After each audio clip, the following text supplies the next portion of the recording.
Hi, welcome to my video.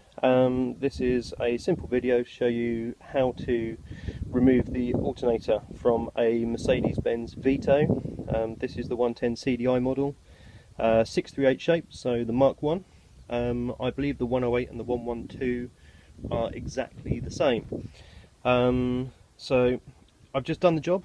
A lot of the forums talk about how difficult this job actually is. I've just done it in 23 minutes.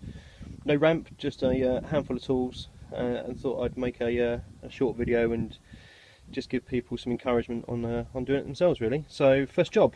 Okay, right, round to the passenger side of the vehicle. Most important. Let's disconnect the battery. If you didn't know where the battery was, it is underneath the passenger seat. Here you can see my multimeter. My alternator has got a regulator fault, so it's overcharging and drawing amps, so hence the reason why I had to check it. So disconnect the battery. I've disconnected the positive, which is right here. Now also what I've done to make sure there's no power left in the circuit is I've touched this to ground.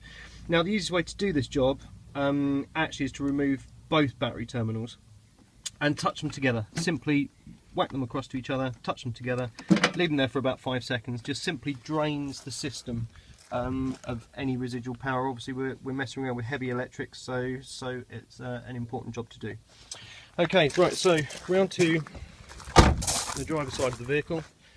As you see here, I'm a bit of a Vito fanatic. I've actually got two sitting right here. So the first job obviously is release the wheel nuts, jack the vehicle up. The jacking point is just under here. I got a 3-ton trolley jack. I'd recommend using something similar. I don't think the Vito ones are up to much. And remove the front wheel. Once the front wheel's out the way, you open up into this cavity just here. The Vito has a plastic cover that's screwed here and screwed here. You remove this plastic cover, which then means you can see where the alternator would sit. As you can see on my one, I've already taken it out, and so I was amazed at how simple it was to do, and quite simply I'm going to show you how to do it. So the first job, you can see my spanner is still in place. It's a 17mm spanner. I can't turn the flash on now, but it's hooked up to the pre-tensioner, which I just yanked around and then removed the belt so I could release it off of where the alternator sat. The second job then is to remove the drive shaft. Sorry, the video's a bit shaky. The drive shaft literally is one half is down here, the other half is here. These are the bolts just here. Very, very simple. I used my long arm 3/8 ratchet, and if I can find it, what size is that? If you can see that, that is a number 10 hex. You can put the vehicle in first gear. It's actually really simple to do. Put the vehicle in first gear, and you can release this one, release this one, release this one, take it out of first gear, move it around like this. See, mine's still back in neutral. Remove the next three and then undo them. The drive shaft quite simply falls out of the way. You're not going to get oil or mess anyway. You can see the end of it, it's all sealed, so it's not really too much of a problem. So that's the big issue. So the belt's undone and the drive shaft's undone. Crazily, that is the hard work out of the way. Now I've done all this from the footwell. I had to get under the van once. You need a 13mm. As you can see here, this is my alternator on the floor here. The power connects here. This is the Bosch single wire unit. If you didn't know, they earth or ground through the connectors that hold it onto the engine. So this is where they ground. So you have one wire coming into the back here, 13mm. I used my small ratchet. Now space is of a premium under here. So here it is, my tiniest little ratchet. Again, all my tools are from that well-known supermarket store that their colours are black and orange, so nothing exceptional. And I used a small 13mm socket. So simply undid that.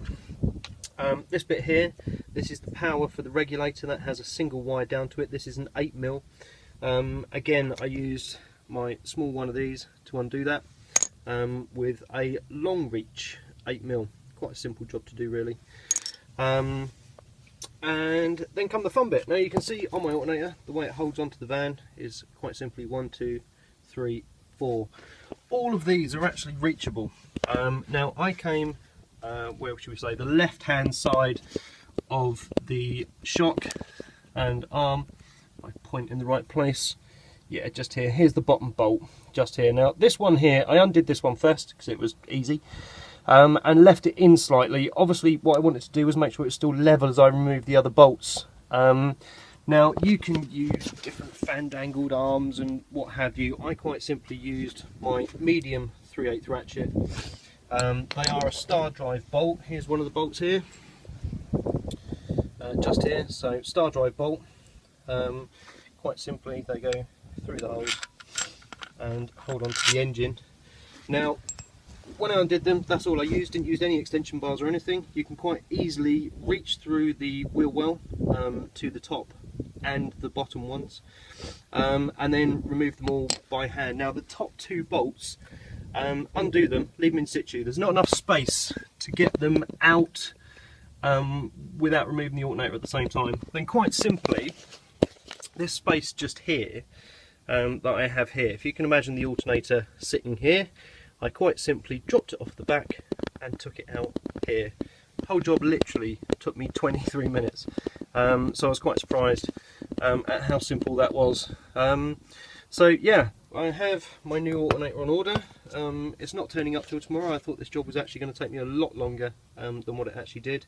And I guess the process is quite simply the same in reverse. I can't see there being any issues.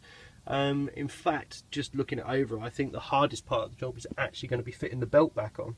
What I'm going to do while I'm here is obviously fit a new belt at the same time, and jobs are good one. So thank you very much for watching my video. I hope this gives you all a bit of peace of mind.